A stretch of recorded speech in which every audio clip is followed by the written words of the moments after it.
What if you put a VR headset and got stuck in a game? No pause button, no exit, no escape. Welcome to the amazing digital circus, where reality glitches, sanity bends, and nothing is quite what it seems. We start with Pomni, our main character, who suddenly finds herself trapped inside a bizarre digital world. She doesn't remember how she got there. She doesn't know how to leave, and she's stuck in a jester outfit she never asked for. Immediately, something feels off. This isn't just a game. This isn't just a VR. This isn't a fun, happy place. This is a prison. Pomni is quickly introduced to the cast of the Digital Nightmare.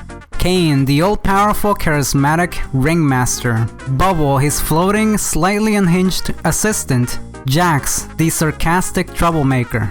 Ragatha, the overly kind, stitched-together optimist.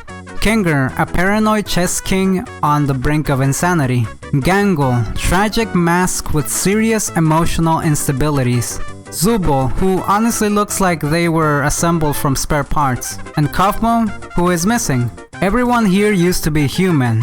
Kane lays down the rules. Or at least what passes for rules in this world. There's no swearing, there's no leaving, and if your mind breaks, you don't die, you abstract. Abstracting is what happens when someone loses their sanity completely.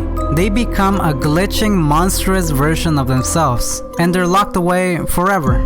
So yeah, stakes are pretty high. Naturally, Pomni wants out. She searches for an exit, and for a moment it looks like she finds one. A door, a way out, hope. But this is the digital circus, and hope doesn't last long. The exit is fake. Just another illusion created by Kane, and that's when it hits her. There is no escape. Pomni spirals. The walls feel like they're closing in. The world starts to distort. Everything becomes overwhelming. And this is where the show gets real. Because underneath the bright colors and goofy designs, this story is about losing control, about identity slipping away, about being trapped in a place where nothing makes sense, and no one can help you. Let's talk about Kane. At first, he seems like a typical cartoon host, energetic, funny, unpredictable, but there's something darker underneath. He controls everything, the world, the rules, even what the characters can say.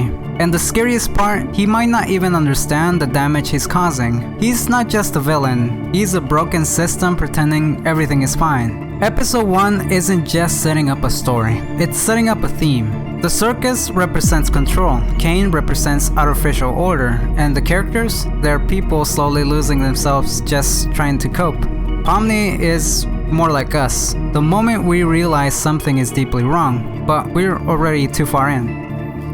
But what if the game didn't just trap you, but started changing you? Your thoughts, your reactions, your sanity?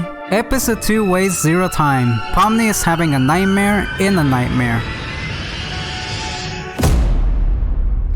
Everything looks fine. The circus is bright again. The characters are back in place, and Kane is acting like nothing ever happened. No mention of Pomni's breakdown, no mention of the fake exit, no mention of Kofmo abstracting. No consequences, and that's a big red flag. Because in this world, trauma doesn't get resolved, it gets reset.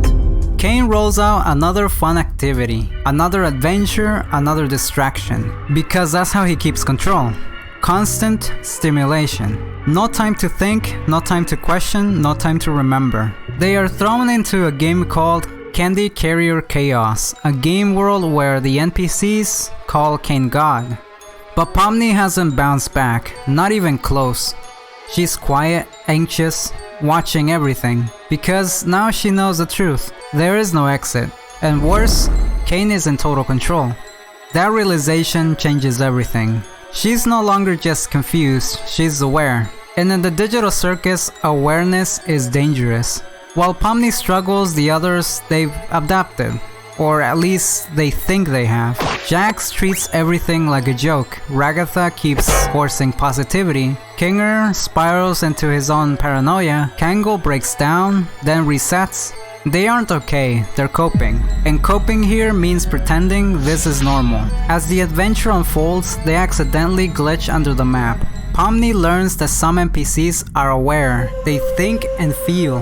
This place is strange, not just visually, logically. The world stops making sense even by circus standards. Pomni invites Gummy Goo, the NPC, to the circus. Pomni thinks that this aware NPC will be better with them, but Kane, with a snap of a finger, deletes him. Pomni is in total shock. She can't invite anyone to the circus. This isn't her world. Kane makes the rules, and no one can do anything.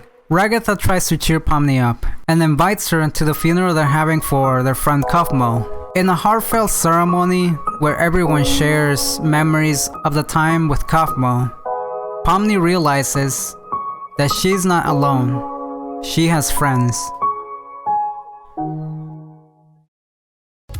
Thanks for watching. I had fun making this video. The Amazing Digital Circus is a fun show. Dark, but fun. Like and subscribe, and I'll see you later.